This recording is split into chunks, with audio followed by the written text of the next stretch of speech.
Hello everyone. ఇవాళ నేను chicken curry prepare చేస్తున్నాను. దాంట్లోకి నేను మసాలా ప్రిపేర్ చేస్తున్నానండి. చూడండి, జస్ట్ ఒక పిడికెడు గార్లిక్ అన్నమాట.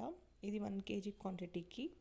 సో అలాగే కొంచెం ఆనియన్, కొంచెం అల్లం, అలాగే కొంచెం పచ్చి కొబ్బరి వేసుకున్నాను. మీకు ఇష్టం లేదంటే ఎండు కొబ్బరి కూడా యాడ్ చేసుకోండి. అంతే, సింపుల్ అండ్ ఈజీ అన్నమాట. అల్లం కొద్దిగా వేసుకోండి. ఇవన్నీ వేసుకున్నాక దాంట్లోకి చెక్క, లవంగాలు, ఒక 2 లవంగాలు, ఒక చెక్క ఎక్కువ వేస్తే అది డామినేట్ చేస్తుంది చికెన్ని. సో అందుకే ఎగుటు కొడుతుంది, అందుకే నేను కొద్దిగా వేసాను. అలాగే ఒక టొమాటో ముక్కలు చిన్నగా కట్ చేసి వేసుకోండి. దాంట్లోకి కొద్దిగా కొత్తిమీర వేసేసుకోండి. ఆ ఫ్లేవర్ అనేది చికెన్ గ్రేవీ స్మెల్ చాలా బాగుంటుంది. అలాగే దాంట్లోనే ధనియాల పొడి 2 టేబుల్ స్పూన్, కారం మీకు నచ్చినంత, మీకు తినగలిగినంత వేసుకోండి. నేనైతే కొంచెం తక్కువే వేసుకుంటాను, ఎందుకంటే పిల్లలు తింటారు కాబట్టి. చూస్తున్నారు కదా, కొద్దిగా తక్కువగానే వేసుకుంటాను. ఫైనల్గా అయితే ఇది మిక్సీ వేసి పేస్ట్ చేసి పక్కన పెట్టేసుకోండి. ఇది ఫైనల్గా. ఓకే, నెక్స్ట్ ప్రాసెస్లోకి వెళ్ళిపోదాం. నేను కడాయిలో చేస్తున్నాను, మీరు కుక్కర్లో కూడా ప్రిపేర్ చేసుకోండి. నేనైతే కడాయిలోనే చేస్తాను, నాకు అలా అంటేనే ఇష్టం. కడాయిలో తీసుకొని కొద్దిగా ఆయిల్, ఆవాలు, కరివేపాకు వేసుకోండి. కొద్దిగా వేసుకోండి ఆయిల్, అంతే.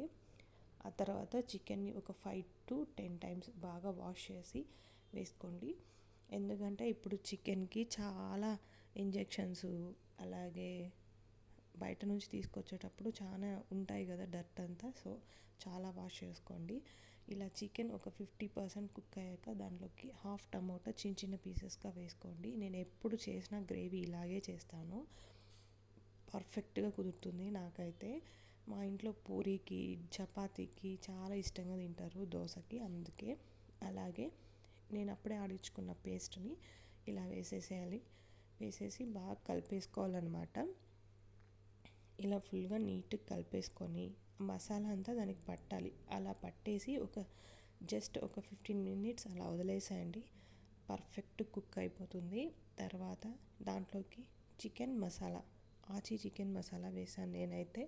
మీకు ఏ ఫ్లేవర్ ఇష్టమో అది వేసుకోండి. వేసేసి జస్ట్ కలిపేసుకోవడమే. ఇంకా ఇలా బాగా కలుపుకున్నాక నేనైతే హాఫ్ లెమన్ స్క్వీజ్ చేసుకున్నానండి. హాఫ్ లెమన్ ఎందుకు వేసుకుంటానంటే ఆ నీసు వాసన ఏదైనా ఉంటుంది కదా, అది వెళ్ళిపోవడానికి. పైగా కొత్తిమీర కూడా కొద్దిగా చల్లుకోండి. కలిపేసుకున్నాక ఒక 2 minutes or 3 minutes లో ఫ్లేమ్లోనే కుక్ చేయండి.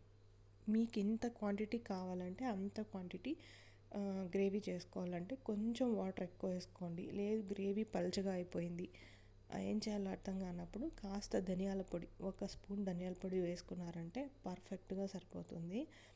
నేనైతే ఇలానే చేస్తాను. మా ఇంట్లో దోశకి, చపాతీ, చెప్పాను కదా, ఇడ్లీకి చాలా ఇష్టంగా తింటారు పిల్లలు. చాలా అంటే చాలా పర్ఫెక్ట్గా కుదురుతుంది. లెమన్ అనేది మస్ట్ అనమాట, మర్చిపోకండి. సో ఫైనల్గా అయితే ఇది నేను చాలా తక్కువ ఆయిల్తో చేశాను, ఎందుకంటే ఆల్రెడీ కొంచెం చికెన్లో ఉంటుంది కాబట్టి. సో నేనైతే కొంచెం ఆయిల్ తక్కువే వాడతాను. Thank you for watching and please support my channel. Bye bye.